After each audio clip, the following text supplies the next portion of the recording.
ଓଡ଼ିଆ ରଚନା ମୋ ଓଡ଼ିଶା। ଉପକ୍ରମ ଜନନୀ ଜନ୍ମଭୂମିଶ୍ଚ ସ୍ୱର୍ଗାଦପି ଗରୀୟସୀ। ଏହି ଉକ୍ତି ଅନୁଯାୟୀ ଜନ୍ମଭୂମି ସ୍ୱର୍ଗଠାରୁ ମଧ୍ୟ ଶ୍ରେଷ୍ଠ ଅଟେ। ମୋର ଜନ୍ମଭୂମି ହେଉଛି ଓଡ଼ିଶା। ପ୍ରାକୃତିକ ସୌନ୍ଦର୍ଯ୍ୟ, ଐତିହାସିକ ଗୌରବ, ସମୃଦ୍ଧ ସଂସ୍କୃତି, ଧାର୍ମିକ ପରମ୍ପରା, କଳା, ସାହିତ୍ୟ ଓ ମାନବୀୟ ମୂଲ୍ୟବୋଧର ଅପୂର୍ବ ସମନ୍ୱୟ ହେଉଛି ଓଡ଼ିଶା। ଏହି ପବିତ୍ର ଭୂମିରେ ଜନ୍ମ ନେଇ ମୁଁ ନିଜକୁ ଗର୍ବିତ ମନେକରେ। ଓଡ଼ିଶା କେବଳ ଏକ ରାଜ୍ୟ ନୁହେଁ, ଏହା ଆମର ପରିଚୟ, ପରମ୍ପରା ଓ ଗୌରବର ପ୍ରତୀକ ଅଟେ। ଭୌଗୋଳିକ ପରିଚୟ। ଓଡ଼ିଶା ଭାରତର ପୂର୍ବ ଉପକୂଳରେ ବଙ୍ଗୋପସାଗର କୂଳରେ ଅବସ୍ଥିତ ଅଟେ। ଏହାର ଉତ୍ତରରେ ଝାଡ଼ଖଣ୍ଡ, ପଶ୍ଚିମରେ ଛତିଶଗଡ଼, ଦକ୍ଷିଣରେ ଆନ୍ଧ୍ରପ୍ରଦେଶ ଏବଂ ପୂର୍ବରେ ବଙ୍ଗୋପସାଗର ରହିଛି। ଭୁବନେଶ୍ୱର ଏହାର ରାଜଧାନୀ ଅଟେ। ମହାନଦୀ ବ୍ରାହ୍ମଣୀ, ବୈତରଣୀ, ସୁବର୍ଣ୍ଣରେଖା, ଋଷିକୂଲ୍ୟା ଓ ଇନ୍ଦ୍ରାବତୀ ପରି ନଦୀଗୁଡ଼ିକ ରାଜ୍ୟର କୃଷି ଓ ଜୀବନଧାରାକୁ ସମୃଦ୍ଧ କରିଛି। ପାହାଡ଼, ଜଙ୍ଗଲ, ନଦୀ, ସମୁଦ୍ର ଓ ହ୍ରଦର ସମନ୍ୱୟ ଓଡ଼ିଶାର ପ୍ରାକୃତିକ ସୌନ୍ଦର୍ଯ୍ୟକୁ ଅନନ୍ୟ କରିଛି। ତାପରେ ଆସିଲା ଐତିହାସିକ ଗୌରବ। ଓଡ଼ିଶାର ଇତିହାସ ଅତ୍ୟନ୍ତ ପ୍ରାଚୀନ ଓ ଗୌରବମୟ ଅଟେ। ପୂର୍ବରୁ ଏହି ଅଞ୍ଚଳ କଳିଙ୍ଗ, ଉତ୍କଳ ଓ ଓଡ୍ର ଦେଶ ନାମରେ ପରିଚିତ ଥିଲା। କଳିଙ୍ଗ ଯୁଦ୍ଧ ଭାରତର ଇତିହାସର ଏକ ସ୍ମରଣୀୟ ଘଟଣା ଅଟେ। ଏହି ଯୁଦ୍ଧ ପରେ ସମ୍ରାଟ ଅଶୋକ ହିଂସା ପରିତ୍ୟାଗ କରି ବୌଦ୍ଧ ଧର୍ମ ଗ୍ରହଣ କରିଥିଲେ। ଖାରବେଳଙ୍କ ପରି ଶକ୍ତିଶାଳୀ ଶାସକ ଓଡ଼ିଶାର ଗୌରବକୁ ବହୁ ଗୁଣ ବଢ଼ାଇଥିଲେ। କୋଣାର୍କର ସୂର୍ଯ୍ୟ ମନ୍ଦିର, ଉଦୟଗିରି, ଖଣ୍ଡଗିରି ଗୁମ୍ଫା ଓ ଧଉଳି ଶାନ୍ତିସ୍ତୂପ ଆଜି ମଧ୍ୟ ଏହି ଗୌରବମୟ ଇତିହାସର ସାକ୍ଷୀ ଅଟେ। ତାପରେ ସଂସ୍କୃତି ଓ ପରମ୍ପରା। ଓଡ଼ିଶାର ସଂସ୍କୃତି ଭାରତର ଅନ୍ୟତମ ପ୍ରାଚୀନ ସଂସ୍କୃତି ଅଟେ। ଏଠାର ଲୋକମାନେ ସରଳ, ଶାନ୍ତ, ପରିଶ୍ରମୀ ଓ ଅତିଥିପରାୟଣ ଅଟନ୍ତି।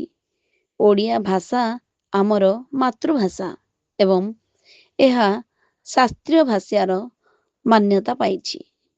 ରଜପର୍ବ, ରଥଯାତ୍ରା, କୁମାର ପୂର୍ଣ୍ଣିମା, ମକର ସଂକ୍ରାନ୍ତି, ନୂଆଖାଇ, ଦୁର୍ଗାପୂଜା ଓ ଦୀପାବଳି ପରି ପର୍ବପର୍ବାଣି ସମସ୍ତଙ୍କ ମନରେ ଆନନ୍ଦ ଦିଏ। ତାପରେ ଆସୁଛି ଆମର ଓଡ଼ିଶାର କଳା, ସାହିତ୍ୟ ଓ ସଙ୍ଗୀତ। ଓଡ଼ିଶା କଳା ଓ ସାହିତ୍ୟର କ୍ଷେତ୍ରରେ ମଧ୍ୟ ଅଗ୍ରଣୀ ଅଟେ। ଓଡ଼ିଶୀ ନୃତ୍ୟ ବିଶ୍ୱବିଖ୍ୟାତ ଶାସ୍ତ୍ରୀୟ ନୃତ୍ୟ ଅଟେ। ପଟ୍ଟଚିତ୍ର, ରୂପା ତାରକସି, ପିପିଲିର ଚାନ୍ଦୁଆ, ପଥର ଓ କାଠ ଖୋଦେଇ କଳା ବିଶ୍ୱ ପ୍ରସିଦ୍ଧ ଅଟେ। ସାରଳା ଦାସ, ଜଗନ୍ନାଥ ଦାସ, ଉପେନ୍ଦ୍ର ଭଞ୍ଜ, ଫକୀର ମୋହନ ସେନାପତି, ରାଧାନାଥ ରାୟ, ଗଙ୍ଗାଧର ମେହେର, ଗୋପବନ୍ଧୁ ଦାସ ଓ ଅନେକ ସାହିତ୍ୟିକ ଓଡ଼ିଆ ସାହିତ୍ୟକୁ ସମୃଦ୍ଧ କରିଛନ୍ତି। ତାପରେ ଆମର ଧାର୍ମିକ ଓ ପର୍ଯ୍ୟଟନ ସ୍ଥଳ। ପୁରୀର ଶ୍ରୀଜଗନ୍ନାଥ ମନ୍ଦିର ସମଗ୍ର ବିଶ୍ୱର ଭକ୍ତମାନଙ୍କ ପାଇଁ ଏକ ପବିତ୍ର ତୀର୍ଥସ୍ଥାନ ଅଟେ। ବିଶ୍ୱବିଖ୍ୟାତ ରଥଯାତ୍ରା ପ୍ରତିବର୍ଷ ଲକ୍ଷ ଲକ୍ଷ ଭକ୍ତଙ୍କୁ ଆକର୍ଷିତ କରେ। କୋଣାର୍କ ସୂର୍ଯ୍ୟ ମନ୍ଦିର, ଚିଲିକା ହ୍ରଦ, ଶିମିଳିପାଳ ଜାତୀୟ ଉଦ୍ୟାନ, ଭିତରକନିକା ଜାତୀୟ ଉଦ୍ୟାନ, ସାତକୋଶିଆ, ଧଉଳି, ଲିଙ୍ଗରାଜ ମନ୍ଦିର, ତାରାତାରିଣୀ ପୀଠ ଓ ସମଲେଶ୍ୱରୀ ମନ୍ଦିର ଓଡ଼ିଶାର ପ୍ରମୁଖ ଆକର୍ଷଣ ଅଟେ। ଆମ ଓଡ଼ିଶାର କୃଷି, ଶିଳ୍ପ ଓ ଅର୍ଥନୀତି। ଓଡ଼ିଶା ଏକ କୃଷି ପ୍ରଧାନ ରାଜ୍ୟ ଅଟେ। ଧାନ ଏଠାର ପ୍ରମୁଖ ଫସଲ ଅଟେ। ଏହା ସହିତ ଡାଲି, ଆଖୁ, ତୈଳବୀଜ, ପନିପରିବା ଓ ଫଳ ଚାଷ କରାଯାଏ। ଖଣିଜ ସମ୍ପଦରେ ମଧ୍ୟ ଓଡ଼ିଶା ଭାରତର ଅଗ୍ରଣୀ ରାଜ୍ୟ ଅଟେ। ଲୁହାପଥର, କୋଇଲା, ବକ୍ସାଇଟ୍, କ୍ରୋମାଇଟ୍ ଓ ମାଙ୍ଗାନିଜ୍ ପ୍ରଚୁର ପରିମାଣରେ ମିଳେ। ଇସ୍ପାତ, ଆଲୁମିନିୟମ, ସାର ଓ ବିଦ୍ୟୁତ୍ ଶିଳ୍ପ ରାଜ୍ୟର ଅର୍ଥନୈତିକ ବିକାଶରେ ବିଶେଷ ଅବଦାନ ରଖୁଛି। ତାପରେ ଆମ ଓଡ଼ିଶାର ଶିକ୍ଷା ଓ ବିଜ୍ଞାନ। ଓଡ଼ିଶାରେ ଅନେକ ଉଚ୍ଚଶିକ୍ଷା ଅନୁଷ୍ଠାନ ଓ ଗବେଷଣା କେନ୍ଦ୍ର ରହିଛି। ଶିକ୍ଷାର ବିକାଶ ସହିତ ବିଜ୍ଞାନ ଓ ପ୍ରଯୁକ୍ତି କ୍ଷେତ୍ରରେ ମଧ୍ୟ ରାଜ୍ୟ ଦ୍ରୁତ ଅଗ୍ରଗତି କରୁଛି। ଦକ୍ଷ ଯୁବପିଢ଼ି ଓଡ଼ିଶାର ଉନ୍ନତିର ମୂଳ ଶକ୍ତି ଅଟେ। ଓଡ଼ିଶା ପ୍ରତି ଆମର କର୍ତ୍ତବ୍ୟ କ'ଣ? ଏଇଟା ହେଉଛି ମୋର କର୍ତ୍ତବ୍ୟ। ଓଡ଼ିଶାର ଜଣେ ସଚେତନ ନାଗରିକ ଭାବେ ଆମ ସମସ୍ତଙ୍କର କର୍ତ୍ତବ୍ୟ ହେଉଛି ପରିବେଶର ସୁରକ୍ଷା କରିବା, ସଂସ୍କୃତି ଓ ପରମ୍ପରାକୁ ସମ୍ମାନ ଦେବା, ସାମାଜିକ ସମ୍ପ୍ରତି ବଜାୟ ରଖିବା, ସ୍ୱଚ୍ଛତା ରକ୍ଷା କରିବା ଓ ରାଜ୍ୟର ସର୍ବାଙ୍ଗୀନ ବିକାଶରେ ସହଯୋଗ କରିବା। ଆମେ ଯଦି ନିଜ କର୍ତ୍ତବ୍ୟ ସଠିକ୍ ଭାବେ ପାଳନ କରିବା, ତେବେ ଆମର ଓଡ଼ିଶା ଆହୁରି ଉନ୍ନତ ଓ ସମୃଦ୍ଧ ହେବ।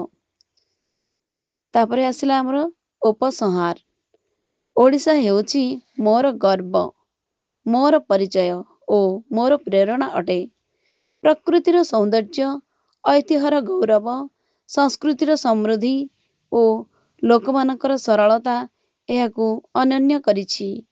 ମୁଁ ସଦା ମୋ ଜନ୍ମଭୂମିକୁ ଭଲ ପାଏ ଏବଂ ଏହାର ଉନ୍ନତି ପାଇଁ ନିଜ ସାମର୍ଥ୍ୟ ଅନୁଯାୟୀ କାର୍ଯ୍ୟ କରିବି।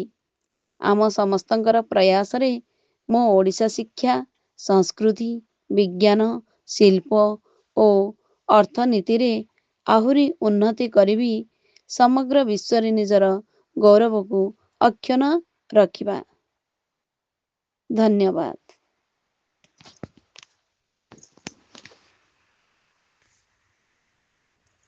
ଏହି ପ୍ରବନ୍ଧଟିକୁ ବା ରଚନାଟିକୁ ଭଲ ଭାବେ ଶୁଣି ମନେ ରଖିବା।